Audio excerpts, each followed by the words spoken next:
TJ Jones, the host of the State of the Saints podcast.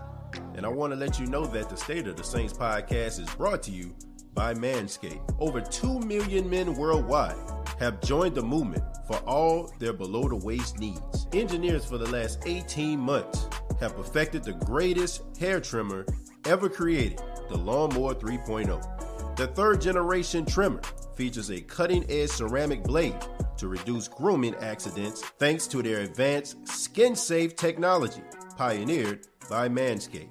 You can choose the Lawnmower 3.0 as well as other items by going to manscaped.com, and you can also save 20% by using the promo code STATEOFSAINTS. That's manscaped.com. Use the promo code STATEOFSAINTS and save 20% on the Lawnmower 3.0 as well as other Manscaped items. That's manscaped.com.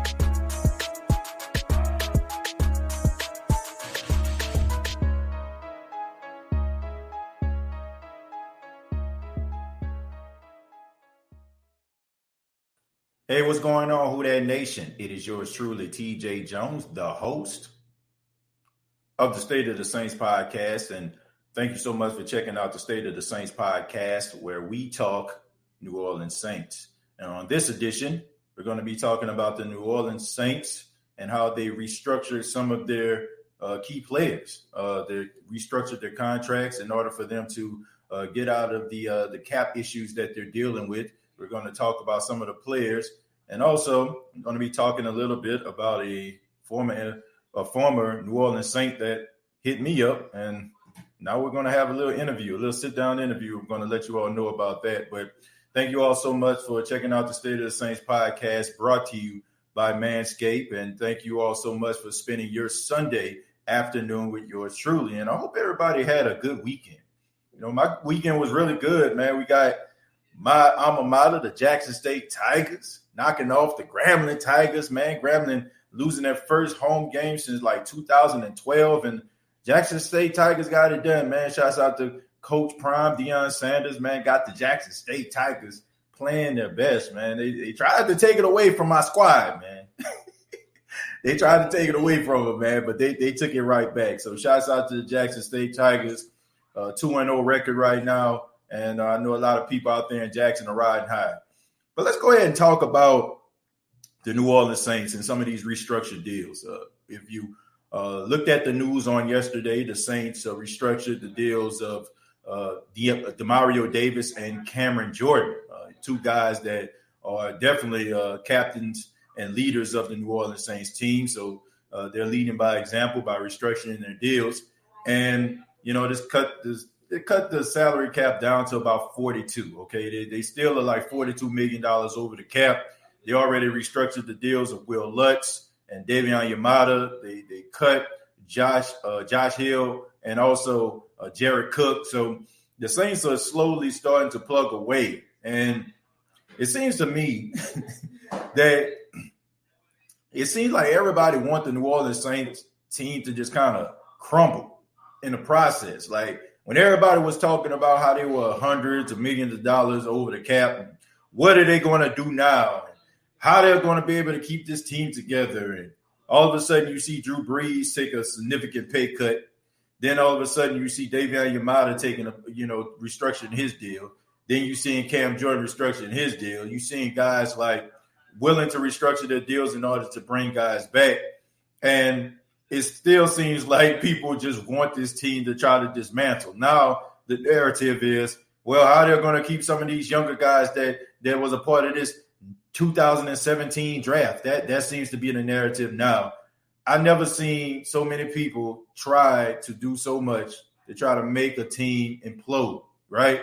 But Shouts out to Kai Harley, who's the accountant of the New Orleans Saints. Shouts out to Mickey Loomis, the guy that's around here calling the shots. These two guys are working together to make sure that the team stays intact and you don't have to gut the team completely. And I can appreciate that. You know, that's when you know that you have yourself a good organization. And I don't think that people are really paying attention to what the New Orleans Saints are doing within the front office structure. You know, a lot of the stuff that they're looking at is, you know, the football team itself. But in order for this team to be successful, you had to have a good front office. In order for your NFL team to be successful, it has to start in the front office. You have to have a GM that is willing to be a visionary. You got to have a head coach that is willing to be an innovator. You got to have guys that are around these two individuals in order to make the team run. The right coaching staff, the right leadership, the right leaders of men. And the New Orleans Saints have those things. And we as fans, we have to be appreciative of that. And I don't want anybody out here to still be complaining about the salary cap. I mean, this salary cap was over $100 million before the end of the season. And now you look at it now, we're in March, and it's down to about 42. And you know that they're going to get it down to where it needs to be. And also shouts out to a lot of these guys on this team that understand that keeping this team as closely together as you possibly can is the key for them to possibly get over the hump. And also, whoever the quarterback is, when they're coming into this environment, rather it's Jameis, rather it's Taysom, rather it's someone else, they have a team that's structured and put together where they can win right now. So I have an appreciation for the Saints coaching staff and how they're willing to try to work with the players first before they start to make any type of drastic changes that involve releasing and cutting some of these players. I mean, you look at somebody like Josh Hill.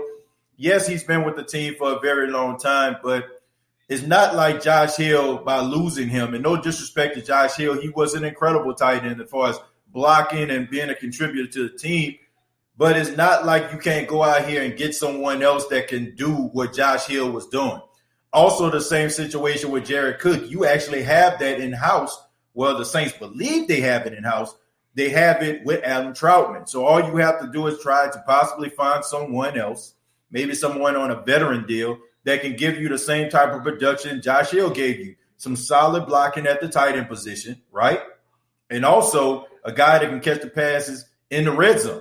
And you have that, right? You can go out there and get that. I mean, you got guys like Kyle Rudolph that are available. We know that Sean Payton loves those Minnesota Vikings guys, right? He always going to look out there, you know what I'm saying, in Minnesota. And we always tend to get one or two of those guys on this team going into training camp. So you get someone like Kyle Rudolph. You get maybe someone, if they don't want to retire, maybe a Mercedes Lewis. Or you get someone else, maybe in a draft that you can possibly develop.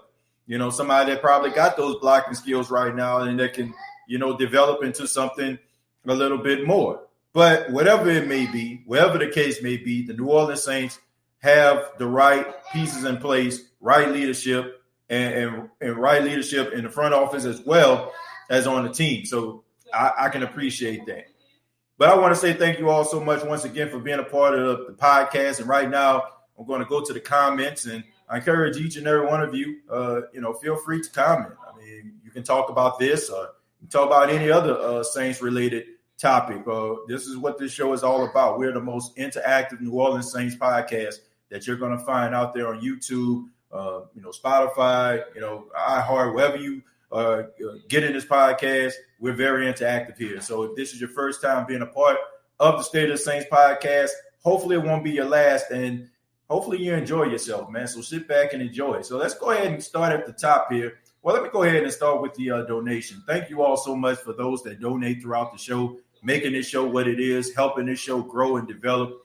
Thank you all so much. Leaders of Men, thank you very much for the $2 says. Y'all need us. Yeah, we definitely need leaders of men, man. No matter what your team, is, who you root for, whether it's the Saints or you're a fan of some other team, you're checking out the State of the Saints podcast, you need guys that are leaders. You need guys that are leaders inside of the locker room to keep the locker room at bay. And you also need guys that are outside of the locker room that are putting these teams together, giving us something to cheer for. I think the front office of teams is a very underrated, underrated part of a team's success, because we're so enamored and we're so fixated on Sundays, right? The product on the field. But we don't really think about the guys that are behind the scenes that are getting these guys together in order for them to gel collectively to give us that love and that passion that we have for these teams. So you need those guys on this team in order for you to generate success. Let's go ahead and stroll up, man. I'll start at the beginning here. Let's go ahead and start with Chemo. Chemo says, my feelings is a big name will be announced this week via trade or release from the Saints. Well, look, Chemo, that's what happens in off season, right? You have guys that you may be invested in as a fan of the Saints. They end up getting cut or released, and you end up signing other players from other teams that might got you excited or have you scratching your head or raising an eyebrow or two. But that's what it's all about. That's what off season is all about. The NFL, make no mistake about it, Who Dat Nation, is a business. It is a business. This is what these guys do for a living. You know, like, it's no different between you getting up in the morning, washing your face, brushing your teeth, you know, eating a little breakfast, going out there, working your 9 to 5. It's your job, right? You want to get paid. You want to get paid for the work that you do. It's no different than the NFL. The only difference is they make a lot more money than we do, but it's still the name of the game. Regardless of how much money you're making, the name of the game is going out there doing your job, right? Yeah, that's the key. So you're going to lose guys, Chemo. You're going to lose guys regardless, okay? There are going to be some guys that we are going to be, hurt about losing. I mean, Thomas Morstead was one of those guys. But at the end of the day, we have to understand, and that's why I say here constantly here on the State of the Saints podcast, that you got to be a Saints fan first. I mean, we get emotionally invested in these players, but these players are going to retire. These players are going to move on to other teams. They're going to be contributing to other teams, but we're still going to be Saints fans. We're still going to be invested in this team. So as much as we love those players, we got to be team. We got to be team first. But thank you so much, man. I appreciate that. Jared Cook interview. No, not quite. The person I'm going to interview, I'll go ahead and say it right now. The person I'm interviewing is Rishard Matthews. Rishard Matthews, some of y'all probably remember, he signed with the New Orleans Saints going into the 2019 season. He ended up doing pretty good in training camp. And, man, he just left. He just abruptly left, and so I was on Instagram, and all of a sudden, I see a comment from him on one of the videos that I put out there, and he said he checked out the video, which was about a year old, man. I actually had to go back and look at what I said, and he was like, I seen what you said, you're funny and stuff like that, but, I'd like to talk to you about, what happened. And I was like, okay, cool, and I'm going to be honest, I was going at his neck because, I really didn't understand what the heck was going on there. You know what I'm saying? Everything that I heard about this dude was positive going into camp, doing pretty good, seemed like he was going to make the team, and all of a sudden he just left. And, on that video, I was really going at his neck. You know what I'm saying? I was very critical of him. But nevertheless, I told him, I said, I'm not your shop jock. You know what I'm saying? I'm not the typical shop jock. I'm not going to have you just on the show and us just going back and forth about team. You know what I'm saying? Like, I would like to know what happened. And, he want me to keep the same energy. And y'all know I'm going to keep the same energy. But it's going to be respectful, man, because I really want to know what was going through the mind of Rishard Matthews when this happened. I would like to know. So hopefully, we get some answers. And that interview is going to be tomorrow morning at 10 a.m., man. So if you're not doing anything, you want to catch it live, it will be at 10 a.m. Eastern Standard Time right here on the State of the Saints podcast. We're going to sit down with Rishard Matthews and, get to the bottom of it, man. And I appreciate him for, giving me the opportunity, to get this exclusive, because there's a lot, a lot of people, saw his Instagram post about why he decided to retire, but still a lot of unanswered questions, like what got him to this point. And I would like to know, and I know you would like to know as Saints fans. So check it out. Rashard Matthews interview on tomorrow morning, 10 a.m. Be sure that y'all check it out. But, I got to keep it 100, and I'm pretty sure that he will too. Troutman going to get his opportunities now that Jared Cook is gone. I can see the Saints drafting another tight end in the later rounds, but going to Troutman, going to be that guy now. Well, Kai, thank you very much. He definitely got to be the guy, and I think the Saints had that in mind that he was going to be the guy. I think the Saints wanted a young tight end. I think they looked at somebody like George Kittle, right? George Kittle was a guy that wasn't a household name. He wasn't even the best tight end coming into the draft, coming out of Iowa. He wasn't. He was just, a regular guy. And he got developed within the San Francisco 49ers system, and now he's one of the best. And I think the Saints see some of those same type of tools that Adam Troutman possessed. And maybe they feel like they can catch lightning in a bottle with Adam Troutman. And the one thing that I appreciate about Adam Troutman is you've seen development from week to week. You've seen his confidence grow from week to week. I think the light came on for him was in that second Tampa Bay game. I think when he got his first touchdown, after that, it seems like his confidence started to build. He started to get a little bit more in tune. The game started to slow down for him, and he became much more of a blocking tight end. His technique got better. So when you start to look at things like that, you can appreciate what a guy is doing in training camp and the little things that he's tried to do to develop throughout the season. And I think that Adam Troutman is going to be the answer for what we needed for a long time, because the Saints have yet to find that Jimmy Graham type player. I mean, they've gotten guys they signed. I mean, they got the Benjamin Watsons in his mid-30s. You got the Kobe Fleeners, when you thought that he would do something coming from Indianapolis. But to draft a guy like they did with Jimmy Graham and use this guy, as a, like a guy that's a diamond in the rough, a guy that we can build up to be a system guy, a guy that could be a key contributor. The Saints have been missing that since Jimmy Graham.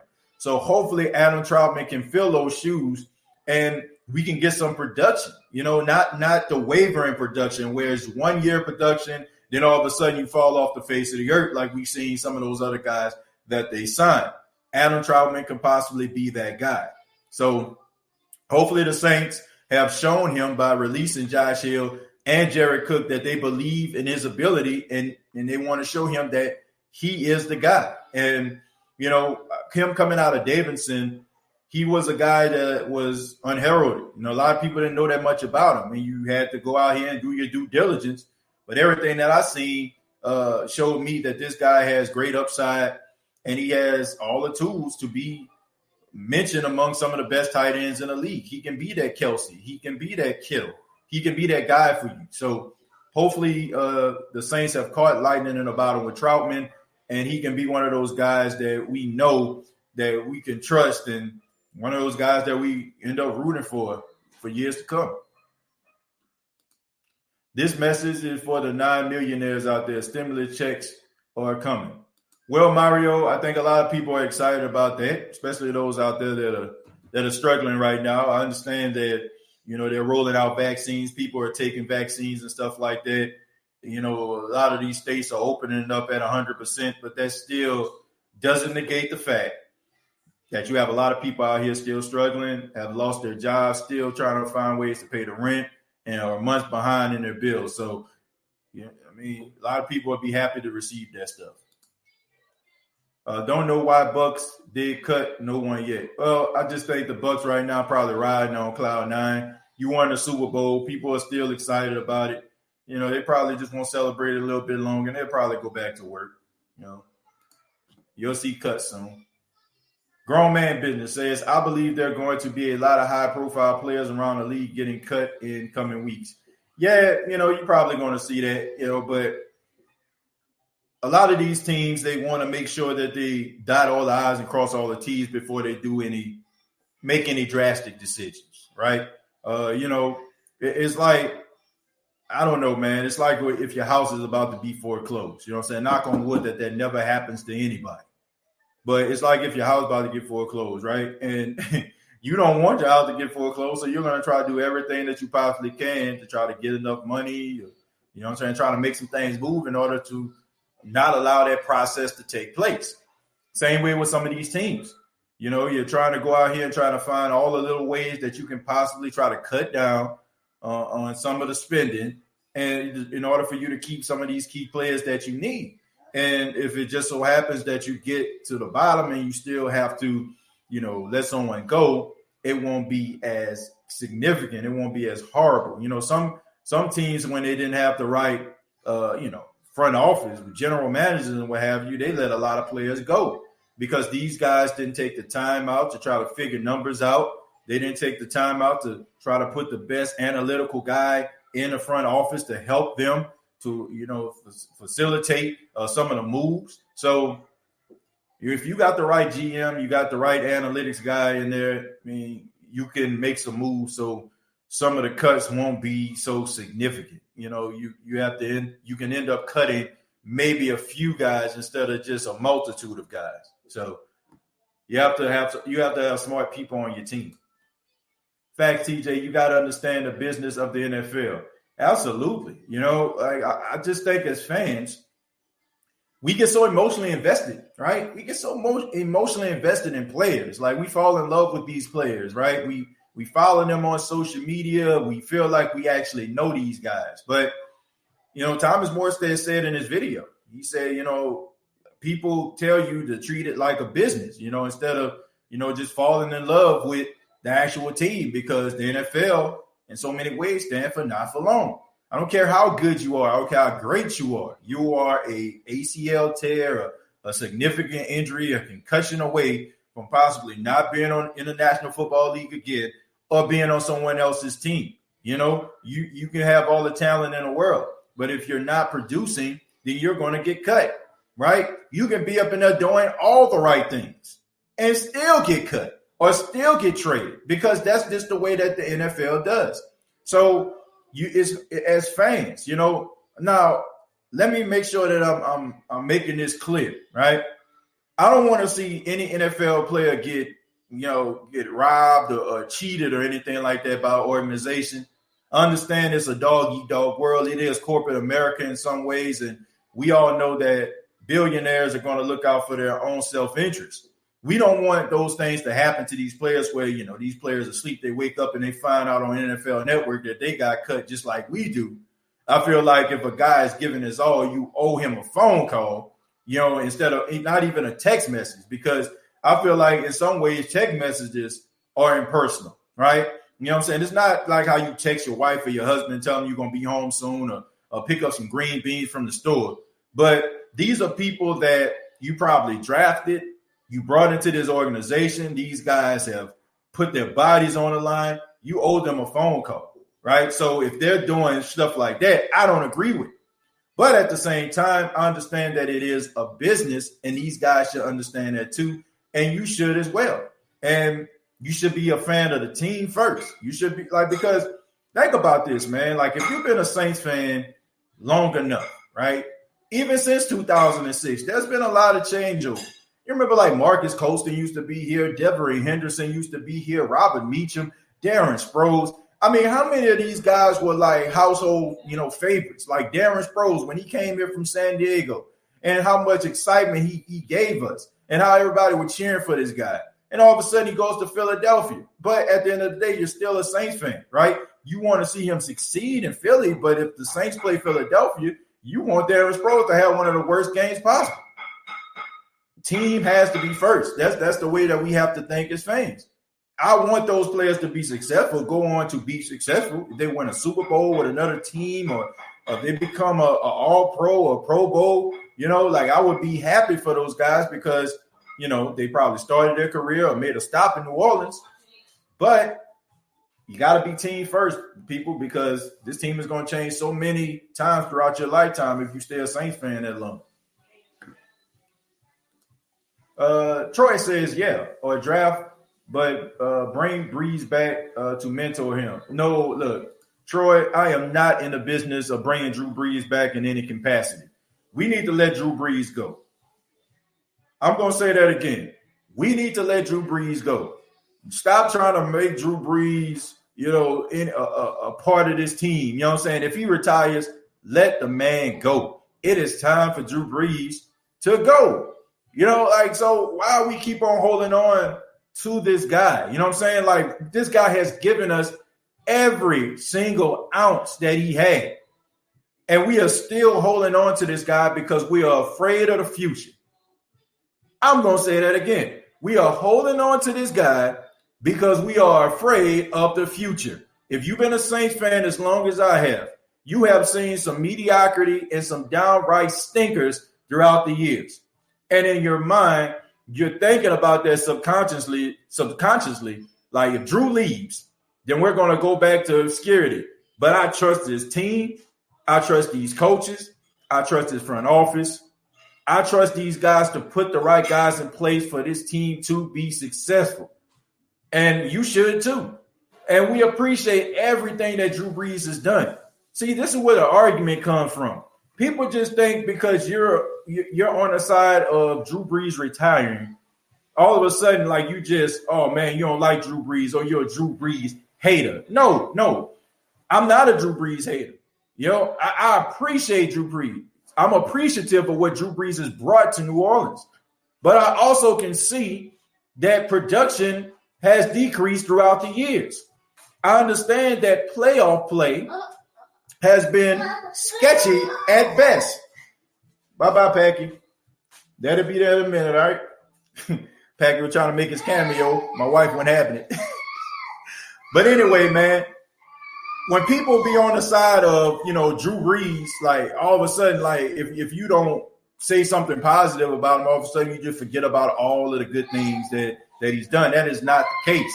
You've seen the quarterback play deteriorate throughout the years. You've seen a lack of arm strength throughout the years. So why would you keep on parading Drew Brees out there, man? Just so you can feel like, oh man, we got it, man. We got a chance this time. But we don't want Drew Brees to be a shell of himself. I don't want to see Drew Brees struggling to throw the ball 20 yards because he's trying to give it everything that he has. Like, Drew Brees has given me so many great moments for my own amusement that I can truly say that he doesn't have to do anything else for me. Even if Drew Brees was to come back and win another Super Bowl, it's still, you know what I'm saying? He wouldn't even have to do that for me or as a fan. You know what I'm saying? I just feel like that Drew Brees has taken a snake-bitten franchise, a franchise that people wearing bags on their head, people were embarrassed to wear starter jackets, people were embarrassed to wear shirts, cups, or have any type of Saint stuff inside of their homes. This guy made this team legit. I'm appreciative of that.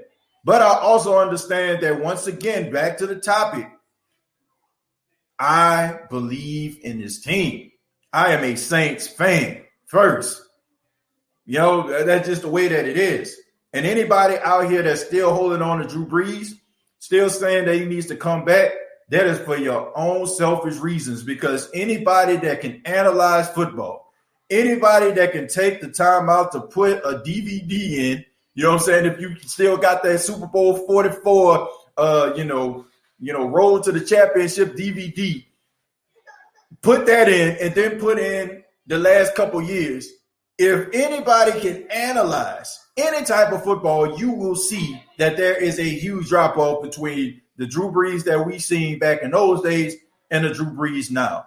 And if you can't see that, then, my friend, Who Dat Nation, you just don't want to see it. It's just as simple as that.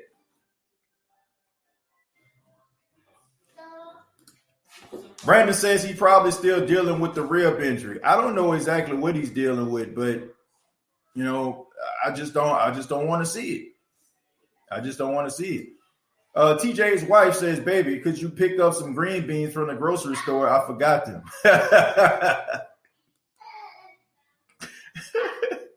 I don't think my wife ever asked me to pick up no green beans from the store.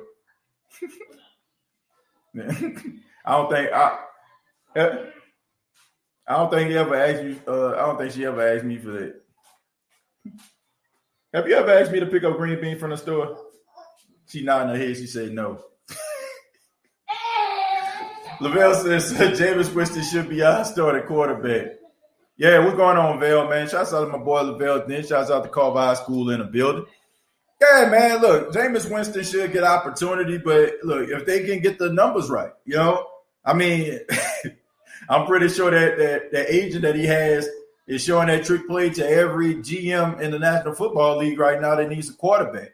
If the Saints can get this guy into the building, if they can get him at a reasonable price that's not going to hurt the team in the long run, it is not going to affect the team, going forward, then by all means. But, if he feels like he deserves more money or what have you, and he's too rich for the Saints blood, go in another direction. Brandon said Drew not coming back. I agree with that. I agree with that. But, you have your people out there that are still skeptical. I don't know if he's going to come back or not. He might come back. I don't think he's coming back. I just think that the team already knows. This is how I feel about it. The team already knows. They probably just keep it under wraps until Drew Brees makes his decision. Period.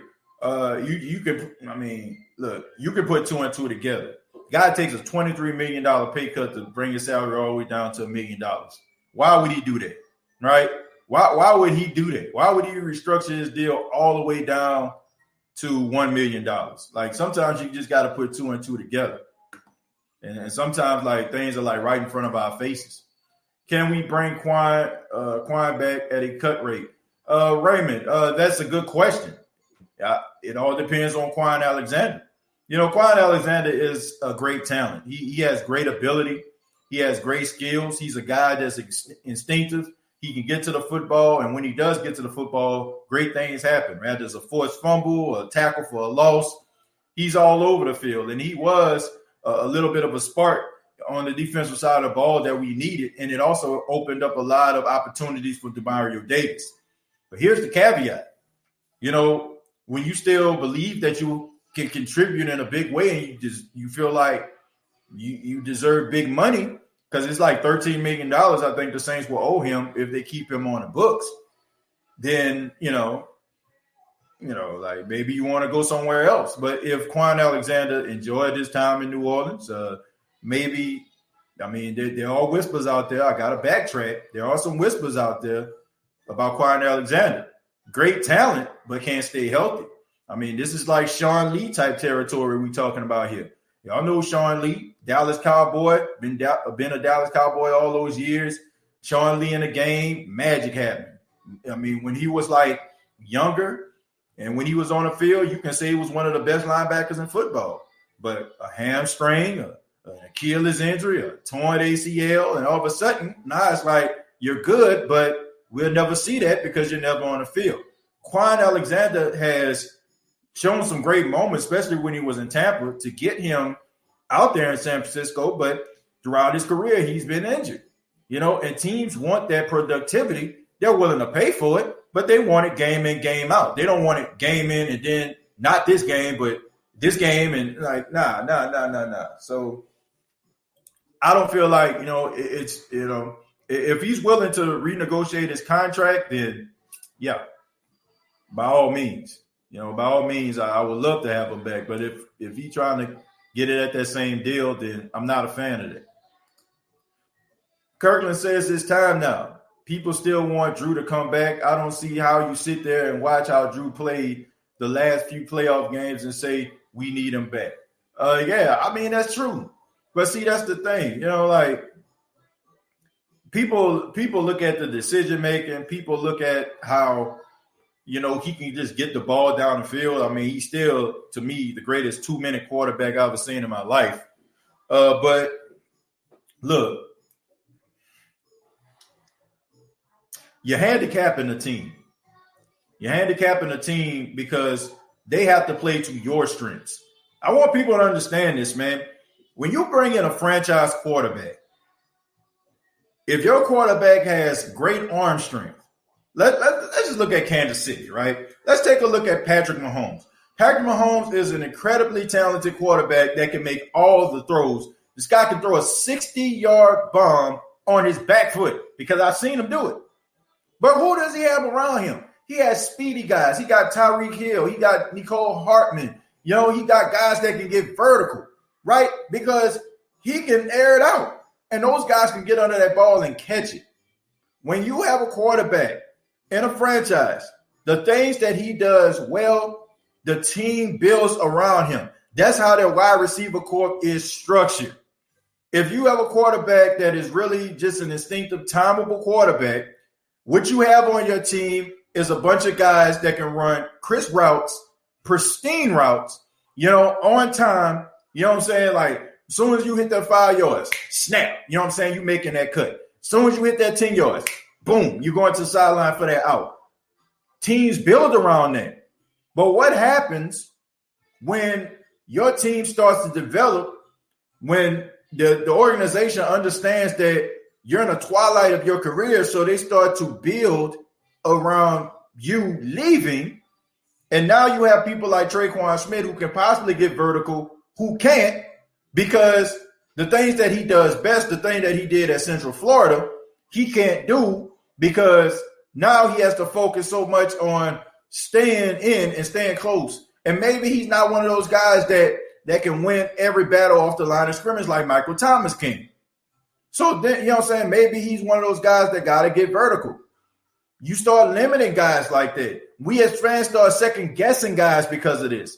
We would think these guys are slow and trash because the quarterback may not be able to do what they need to do to make this guy successful. We hear all the time, and you hear on all these sports shows that the receiver position is a dependable position. If you have a good quarterback, he can make a good wide receiver great, a great wide receiver elite. If you have a mediocre quarterback, he's going to make a good wide receiver look average and an average wide receiver look slow, period. So they have a bunch of guys on this team that has a great skill set and can do a plethora of things, but they can't showcase that because of the limitations of Drew. I'm sorry, folks. It is what it is. There's no way in the world the Saints would not have possibly gotten over the hump if you have a 2012 type Drew Brees or, you know what I'm saying, a 2014 type Drew Brees. There is no way. You will not allow me to believe that if that was the case. I guarantee you would have seen some Super Bowls. You would have seen some. Yeah, you would have seen some. Oh, so you ready for prime time now? All right. We're going to welcome in the Pecky Man. All right. All right, Pecky. We're going to wave at everybody. Going to wave. All right. All right. You know, Pecky Man in the building. You in the building? Clarence, thank you very much for the $10. Says TJ, keep on preaching, brother. I'm with you 100%. We're all Drew fans, and it's time to move on. We should be talking about players. We have Jameis Winston really trying to get Russell Wilson on this team. Clarence, thank you very much for the $10. I appreciate that, man. I've said this before on several occasions. I really feel like Russell Wilson is just trying to make things go his way in Seattle. That's the way that I feel about it. I don't feel like he's seriously trying to move out of Seattle. It's just almost one of those things where you're trying to let everyone know that, hey, man, you know, I've been here for a long time. I've been biting my tongue for a long time. Y'all been focusing so much on the defense. Y'all been focusing so much on, you know, Legion of Boom and stuff like that, but y'all never really got me a good offensive line. You know, since Beast Mode left, I never really had a quality running game. So y'all need to put some pieces around me in order for me to succeed. And I think that that game against the Los Angeles Rams, where Aaron Donald was just wreaking havoc. Now, you can say Aaron Donald does that to a lot of people, but, I mean, he was more in the backfield. You would think he was an offensive line. So I don't think he wants to leave. I just think that he wants to create change in Seattle and maybe tick some people off, but that's what it takes sometimes. Sometimes you got to make people angry in order for them to create change. I really just feel like teams will have to move heaven and earth for Seattle to seriously want to move Russell Wilson. This guy means so much to this organization. People like are losing their minds because even the thought of him leaving this organization. So I would love to see him in a Saints uniform, but I don't think that that's going to be realistic. I think anybody that's thinking like that, anything is possible. I mean, we've seen this before. Like back in the day, I didn't think the New Orleans Saints were going to get Jarius Byrd. I was like, where the money coming from? But they signed him to a 6-year deal. So we know that it's possible in the Saints if they really like somebody, if they really, believe that somebody,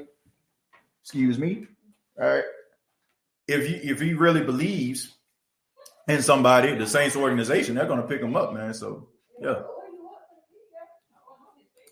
Let's see. I think we trade up to draft a quarterback.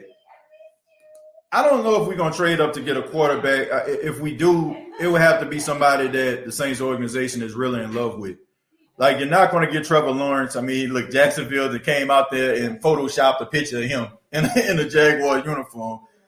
Justin Fields, if you want to go with him out of Ohio State, yeah, but I don't know if you want to do that. I mean, there's some other guys that I feel like would be a good fit for the New Orleans Saints that would be in some of those later rounds, like Mac Jones. That's a name that everybody's talking about out of Alabama. I got my guy Kerry over here. Yo, Mac Jones. Mac Jones, who? Got my guy Kerry, man. Came down from New York, man. Him and his wife. Yeah, they went to the University of Alabama. We got the Crimson Tide all up in the house right now. I got Roll Tide all in the background. But, but Mac Jones. Yeah, but Mac Jones, man, like that's a name that a lot of people, who that nation would love to see, in that black and gold.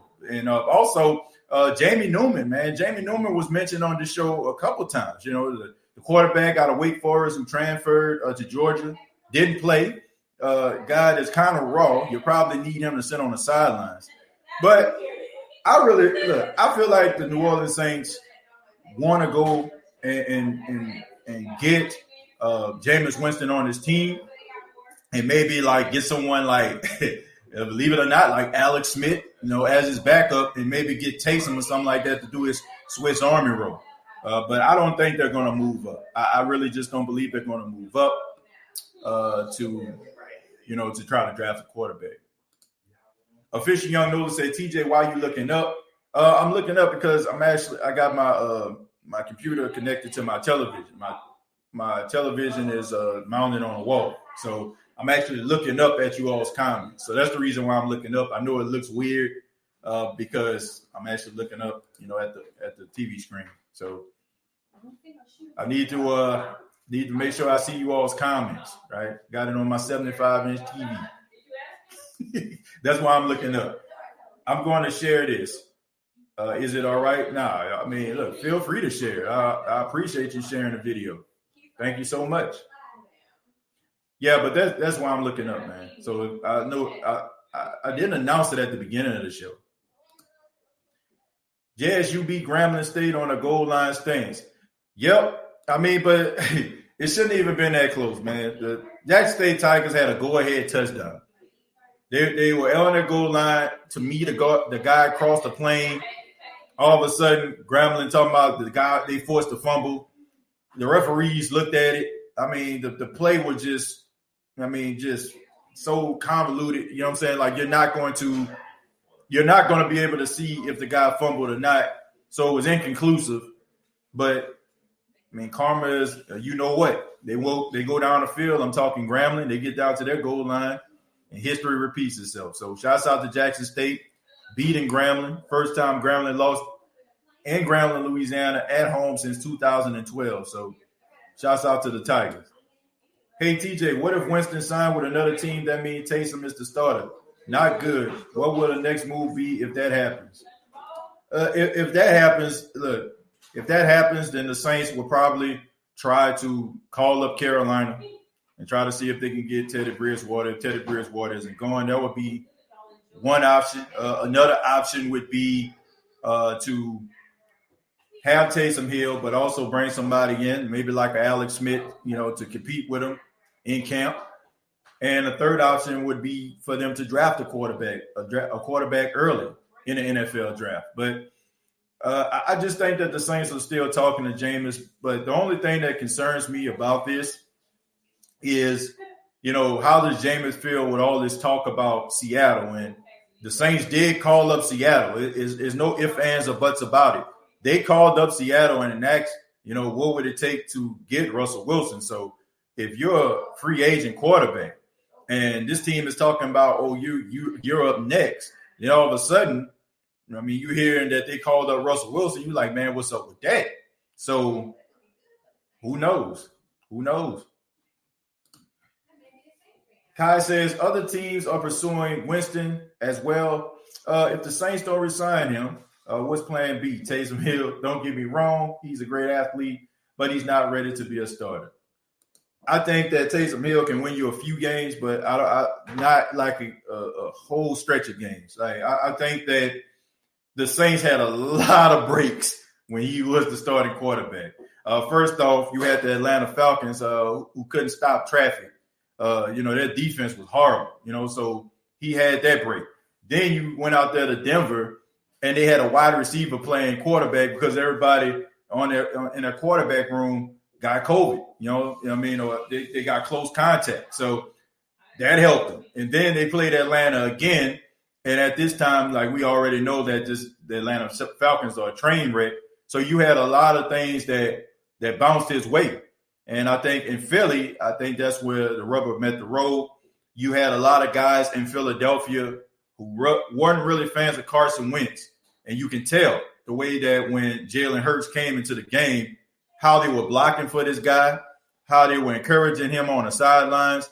The passion of the team perked up. So the Saints kind of ran into a buzzsaw in that game. And Taysom, you can say that in the fourth quarter, like he threw that pass, in the back of the end zone to Emmanuel Sanders. You can say, he tried to bring him back, but I don't think game in, game out, Taysom Hill can win you football games. I think that if you build a team around Taysom, then you can win some football games, but it's not like how it is with Drew. Like if you're down by like 3 touchdowns, you still have an opportunity to come back because Drew is on your team. If the Saints get down by like 3 touchdowns and Taysom is your quarterback, then you're like, I don't know, man. I don't know. I'm getting a little nervous. I think we're going to lose, So I think you can build a team that can be formidable, but I don't think that he's going to win you any games. He's going to be a free agent. He's already a free agent. We're talking about Jameis Winston. You say not ready like he's young. Dude, 35. Who's 35? Taysom Hill, I think, is going to be 32 going into the season. I think he's 35. No, they talked to Winston. Seahawks agent brought up Saints. Saints didn't call first. It's understood. The Saints said they want him as a starter. Broke down why Breeze waiting to retire and why. No, they talked to Winston. Seahawks agent brought up Saints. We got 2 different stories. From what I heard, according to all the sources, that all of the teams that Russell Wilson mentioned, they reached out to the Seahawks. Now we can, if the Saints want, plausible deniability here, you can ask the guy in the mailroom, hey, man, this is what I need you to do. I need you to call up Seattle, right? And nobody's around. The GM ain't around. The head coach not around. So they can say, that wasn't me. I didn't call, So if you want to look at it that way. But look, when you have a talent like Russell Wilson, teams are going to call. Like I said this earlier. The NFL is going to look out for the NFL. These teams are going to look out for themselves. They're trying to put themselves in the best position to win. Loyalty is second to these teams. They don't care about that. They're trying to win. So even though they probably are interested in Jameis Winston, if you have a chance to get Russell Wilson over Jameis Winston, who are you going to choose? Most people will choose Russell Wilson. I mean, the last time we seen Jameis Winston in full body of work, guy had 30 touchdowns, 30 interceptions, 35 turnovers total. You know, don't let that trick play in the divisional round fool you.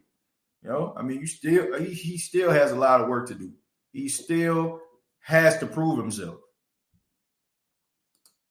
I wish Lamar Jackson 8 was here watching the show with me. Man, shouts out to Lamar Jackson. You know, and we always think about Lamar Jackson because Lamar Jackson is the New Orleans Saints. What if? What if the Saints decided to draft Lamar Jackson instead of going with Marcus Davenport? And Marcus Davenport's career is always going to be connected to Lamar Jackson in the eyes of Saints fans. And especially if Lamar Jackson goes on and wins a Super Bowl or another MVP. You know, I mean, Lamar Jackson is the Saints' what if. Taysom Hill is going to be 31, yeah. Nick Bolton and Jeremiah with Owusu Kamorio would be good with the Mario Davis. Quan can be a backup. Man, Quan Alexander is not going to be a backup. I can tell you that. If he's healthy and he's ready to rock and roll, he is going to be a starter. You know, you don't put that type of talent on the bench. I'm telling you, TJ Russell Wilson gets traded. If he does get traded, that's fine, you know, but it would be a shock to me. It would be a shocker if this guy gets traded. Saints should go all in for Russell Wilson. Look, I agree that they should. I agree that they should try to make some moves in order to get him, but it depends on what you consider going all in. Like, I'm not trying to move heaven and earth for him because if you do, then he's going to be faced with the same issues that ticked him off in Seattle. If you're giving up some of the things that he has an issue with, like people are talking about Teron Armstead. Well, the guy's biggest gripe in Seattle was the offensive line. So why would you trade your best offensive lineman to bring him down here, and you still would have to have a young, inexperienced left tackle or move somebody to the left tackle position that is not going to be as good as Teron Armstead, and he's going to be faced with the same issue. So to me, it wouldn't make much sense. It would not make much sense to me at all. Stanley says, TJ, I'm with you. I think Russ' situation started as PR on Russ' behalf, but I think it went too far and he may be traded due to it. I don't think so. I think it has a lot to do with if the organization wants to make a statement, if they want to make a point. But here's the thing. When you have a quarterback like Russell Wilson, he can make these type of demands. You know, he can make these type of demands because he can back it up. He has the talent, the skill set to do so. So teams can be like, oh, man, I ain't studying about what he got to say, or they can be stubborn about it. But you will lose out on one of the best players, if not the best player on your team. And if you're doing that, then you're going to have a mad fan base. People are going to become disinterested in your product, and you're going to find yourself trying to, climb back up the well, so to speak. So I think he feels like he has enough skins on the wall. Everybody can't do that. Like a random wide receiver, a random running back, random quarterback that's average at best can't come out here and say this. But when you lead teams to the Super Bowl, when your team is in a playoff year after year after year, you can make those type of demands. You streaming during the draft? Yes, I am. Yes, I will be streaming during the draft just like I did on last year. So make sure y'all check it out. Was you shocked when they traded D-Hop? Anything's possible, TJ. Bring Wilson to the Saints. Was I shocked when they traded D-Hop? Yeah, I was shocked when they traded him. But here's the difference. With Bill O'Brien was stubborn. He was extremely stubborn.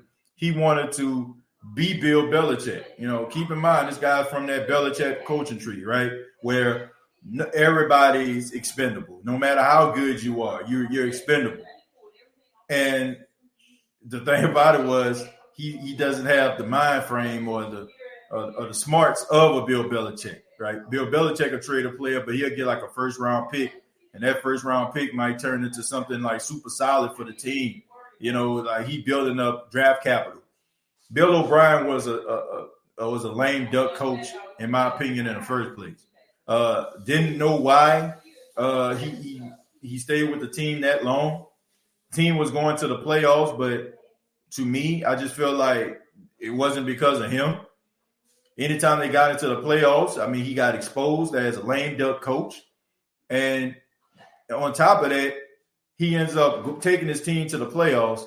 And instead of the team actually reevaluating, their coaching situation, they gave him a promotion. They made him a GM. Like, come on, man. Like, the thing about it is he wanted to make a splash. He wanted to make a point. And it backfired. And I'm pretty sure that you have people inside of the Texans organization that are probably upset right now that they allowed that to happen, or he allowed that to happen. So anything is possible. I do agree with you, but I just think that the Seattle Seahawks are a little bit smarter than that. And then on top of that, I can always make the argument about it's a quarterback that we're talking about, not a wide receiver. You want an example? Let's look at Odell Beckham Jr. Odell Beckham Jr. has some really good years in New York. He goes to Cleveland. I mean, Baker Mayfield struggles. Odell Beckham struggles. If you have a quarterback in this same situation, he has more leverage than a wide receiver because he touches the ball way more than a wide receiver does. And the wide receiver doesn't shine unless the quarterback shines. So those are two different situations to me. The Aints need to get ready to break out of the paper bags like in a heyday, because there is no way they're signing Russell Wilson without losing 25% of their team. Tony, don't know who you cheering for, don't know who you're rooting for, but I don't know if you actually been watching this team, but the Saints are a really solid team, and this isn't like, the Dallas Cowboys or the Tampa Bay Buccaneers who have to completely restructure their team or find a couple of people to come in. This team is building, and they built for life after Drew Brees. Other teams, they don't really do those type of things, but the Saints have done that. They're built for life after Drew Brees. So all these NFC South people out there that just think that the New Orleans Saints is going to fall off the face of the earth because Drew Brees is no longer their quarterback. First off, I would say to you, have you been watching the last 2 years? Drew Brees has missed, a total of 9 games? He's missed 9 games in the last 2 years, and the Saints are 8-1. So that tells you that the Saints are a really good football team. So anybody that's thinking, oh, man, another quarterback come in, they're going to go back to being, the 1990 Saints where they wasn't that good, I would encourage you to look at this team and how this team is structured and how these guys go out there. And anytime a key player goes down, those guys step it up. So I would be more concerned. I mean, us having this conversation that the weakest link on the team over the last couple of years was arguably the greatest quarterback in NFL history statistically. Like, are you kidding me? For us to even have this type of conversation, to say that that guy was the weak spot of the team, that tells you that this team is built to make one heck of a run.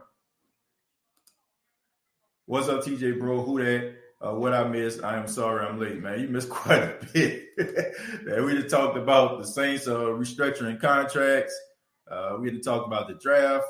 We're going to have an interview with Rashard Matthews on the show tomorrow morning. Man, so many things, man, going on that you missed out on. And some great stuff. Tony, we're down to 42 million, egg on the face, and haven't really given up anybody. I trust Wilson to get us over the hump more than Winston. I think a lot of people do because we've seen it done before. That was Tom Brady on the page trolling, call ID. I think a lot of people who get it too hyped up over Winston passed in the playoffs. I agree with that. But I do, before I get to Tyrese, but I do feel like people saw Jameis. People saw Jameis in Tampa, and they also seen who his coaches were. And a lot of people have a lot of faith in Sean Payton. They feel like Sean can actually help him be a better version of himself. So that's one of the main reasons. Lattimore was the best cornerback in 2017 draft over Trey White. Marlon Humphreys, #1 corner in college football in 2017. He needs to have a breakout year next season, like his rookie year. Tyrese, he actually played pretty good last season. He played pretty good. I got to say, he really stepped it up. He really came through in some key moments for us last season. So, the only thing I wish he would have did, man, if held on to that football when he jumped in front of that route on Scotty Miller. We probably would have been having a whole different story, a whole different outcome of a game if that would have happened. He's a Cowgirl fan. He's only here to troll and see a real team. Man, if you're a Cowboy fan, look, you ain't got nothing to say to me. They got to go to the playoffs and win some football games that matter. Which player would be the Saints? What players would the Saints be willing to trade for Wilson? I wouldn't know, me not being a part of the Saints organization, but I would have to say that they would have to give us somebody like Cam Jordan or Andrews Pete or somebody like a, Malcolm Brown, somebody like that. They would have to give up somebody like that in order for them to get them, and maybe some draft picks, some first round picks. I'm excited about the future with Jameis Winston. Who that? Well, if they can get him sign clearance, that's a huge maybe. There you go. Exactly, TJ. Are we going to lose Marcus Williams? Well, according to everything that I hear, the Saints are making that a top priority to bring him back. So the Saints want to get him, keep him here. The Hump, thank you very much for the $2. Says Russell knows how to get by me. Or better yet, get over me. The Hump, thank you very much for the $2. Thank you. Justin says Andrews Pete needs to restructure his contract. Yeah, they need to restructure his deal. I just think they're sitting on a gold mine with Andrews Pete. A lot of people may not recognize that, other teams I'm talking about, we may feel like, it's fool's gold, but some people look at Andrews Pete as one of the best offensive linemen in football. Winston can play. Think with his eyesight, then and now Peyton put a mask on him from other teams. John, look, I'm so interested to see this world famous LASIK surgery. And I tell you what, if Jameis Winston end up being in an MVP conversation, whoever did his LASIK surgery, I would just come out there and just make a video about it or something like that. Like, I did it. Can you imagine how much money you'll get if you did LASIK on Jameis Winston and he goes out there and throw for 40 touchdowns? Sitting on a gold mine. But I'm interested to see this, man. I've heard a lot about this. About this LASIK. I understand it helps you see clearly, but does it help you make better decisions as a quarterback? Are you going to be able to read defenses? You'll be able to see the defender better, but are you going to make that pass when it matters most? Are you going to be able to thread that needle? So, but if he does, I tell you what, like I said, man, that doctor, please put your stuff out there. Marcus is good, guys. Stop thinking about the 2017 playoffs. Bad play. I hope if they still are, then they missing out on some great development. Guy was a rookie. Tony Wright says paper bags. Tony, all I can say is 26, because that's the last time y'all boys seen a sniff the Super Bowl. So if you're a Cowboy fan, please, by all means, you can feel free to stay here and and look at some of this great content, but be realistic, dude. Your team stinks. Those rings are straight rusty right now, bro. You got to put WD-40 on them. You got to put WD-40 on them rings right now. Dallas Cowboys haven't done nothing in 26 years. 26 years, this team has done absolutely nothing except be a walking, talking nostalgia. If it wasn't for the owner being all up in the videos, all up on the screen, if it wasn't for ESPN and Skip Bayless, then nobody would even care about the Dallas Cowboys. The Dallas Cowboys are the Hulk Hogan and the John Cena's of the NFL. They get forced down your throat even when nobody wants to see these guys. But yeah, here y'all come every year acting like 1995 was yesterday, and y'all want to talk about those 5 rusty rings that you have. You know, that's almost like the Cleveland Browns fans coming to me and saying, well, we were like the 8 or the 9-time AFL champions. Like, huh? Like, how long that was ago? Dallas fan, Cowboy fan, please go sit down somewhere. Y'all boys get waxed every time y'all in big games, and nobody care about y'all at all. I think the best part of last season was the fact that the Dallas Cowboys suck, and people can actually see other football teams emerge and show how great they are. That was the best year for me was last year. That the Dallas Cowboys were horrible, and it gave other teams the opportunity to be on the lips of some of these media people. Because anytime the Dallas Cowboys are anywhere near the playoffs or 5 games back out the playoffs, they still gonna be in the news. Y'all need to focus on trying to get another quarterback. Y'all need to focus on if Mike McCarthy is your right coach. So let's see. Brother, that's a great analogy. Yeah. I do that from time to time. 28-3. We will have a 9-6 or better for the next 5 years. Next 2 years, I see division champs, Tony. Just finished watching church on Facebook. Now I got to watch Pastor TJ preach to the Saints gospel. I appreciate that, John. We're going to read a few more, then we're going to get up out of here. Donald says, well, I like John Cena, TJ. Hulk Hogan is overrated. Cena is a 16-time world champion for a reason. Cena is a 16-time world champion because Vince McMahon wants John Cena to be a 16-time world champion. These guys aren't fighting for real. Like, I love wrestling. Y'all know that. But all of wrestling is predetermined, right? Vince McMahon sees money in John Cena. He looks at a big, bulky, muscled-up guy that he feels is marketable, and he made him a 16-time champion. The Dallas Cowboys got all this prestige. You got Tom Landry rocking that fedora hat. You got Roger Staubach, who is known as Captain America. You got all this nostalgia. And the media just keep on, like, just shoving it down our throats. That is just what it is, okay? The Cowboys are relevant because the media wants them to be relevant. John Cena is a 16-time world champion because Vince McMahon wants him to be a 16-time world champion. It's just as simple as that, right? I mean, what have the Dallas Cowboys done? Like, if we're being honest, if we're just doing this based on teams' production and what they have done over the years, somebody tell me why would the Dallas Cowboys be starting anybody's show as a topic? It's about being shoved down the throat, folks. I'm sorry. It's about being shoved down the throats of everybody. If it wasn't for the media, nobody would care about the Cowboys.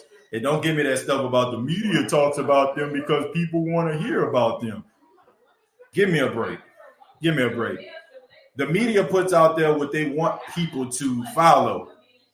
People will follow the stuff that they hear over and over again. It's repetition. It's almost like if you hear a rap song and the first time you hear the rap song, you're like, I don't know about that. Then the second time you hear the rap song, like, you know what I'm saying? I like the beat.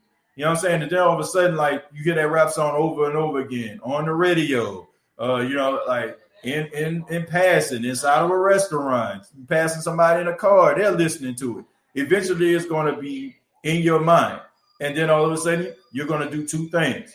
You're going to despise the artist because he's being shoved down your throats, or you're going to have an appreciation for the artist and you're going to like the song. The Cowboys are being shoved down the throats of the establishment, and there's nothing really we can do about it. And you got two things that are going on here. You got people that are invested because they're tired of hearing about the Cowboys, and then you got the people that are invested because they like the Cowboys. But don't tell me that people care about what the Cowboys have to say so much. That is so far from the truth, because the media made the Tampa Bay Buccaneers be relevant by talking about them every single day when Tom Brady got here. Somebody tell me before Tom Brady got here, why did the Tampa Bay Buccaneers, why were they even talked about at all? Would they even get talked about at all? If Tom Brady signed with another team, would they be talking about the Tampa Bay Buccaneers? So miss me with the fact that, oh, you know what I'm saying? Like, people care so much. No, they don't. No, they don't. The media cares, so they want you to care so they can continue to care. I'm going to bounce and pray. Have a blessed day, TJ. And TJ Cena isn't the only one. Triple H also. Well, Triple H got some nepotism going on. TJ Dude was a Falcon fan, not a Cowgirl fan. Well, Falcon fans, that's even worse.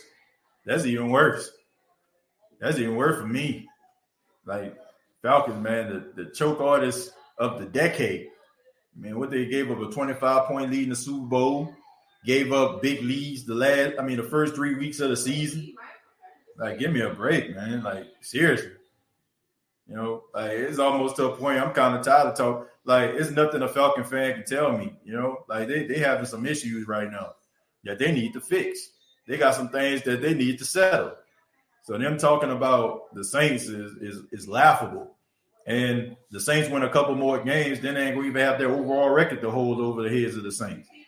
And that's what they holding on to, boy. They hoping and praying, because if the Saints tie that or get over that, they ain't going to have nothing else they can talk about. You ain't got no Super Bowls, and that's about it, you know.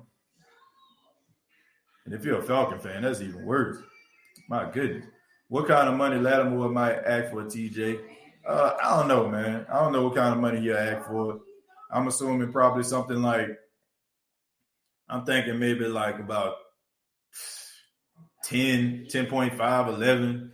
He should not be getting more money than Jalen Ramsey. He should not be getting more money than somebody like Tre'Davious White getting, you know, like some of the elite guys. You know, he's borderline elite, but because of the inconsistency, and I'm not trying to count his pockets, if he does get more than this, God bless him. You know what I'm saying? Y'all know I like the guy. I think he on the best cornerback the Saints ever had. I stand by that, you know. But I just think the inconsistencies, the Saints can come to the table with it.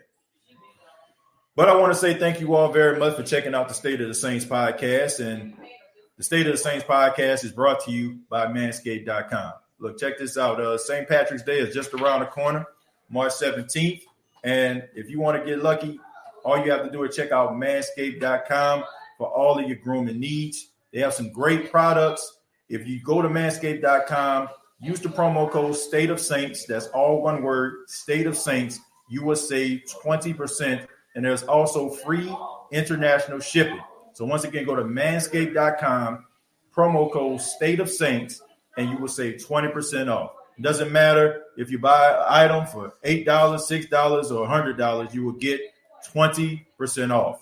And once again, I want to thank Manscaped for being an official sponsor of the State of the Saints podcast. And also, once again, check out the State of the Saints podcast tomorrow morning at 10 a.m. Eastern Standard Time. I will be sitting down with former NFL wide receiver Rashard Matthews. We're going to be talking about him leaving the NFL, his Instagram letter that he wrote about why he left, and just a lot more about what he's doing right now. So check it out on tomorrow morning on the State of the Saints podcast, my one-on-one interview with former NFL wide receiver Rashard Matthews. But if you have not already, subscribe to the YouTube channel, youtube.com, search The State of the Saints podcast. Also, facebook.com, search The State of the Saints podcast, and previous episodes available on iTunes, Spotify, iHeartRadio, and Anchor FM. Thank you so much for your time. Enjoy the rest of your day, morning, night, whenever you're checking out this podcast. And like always, all I got to say is, who dat?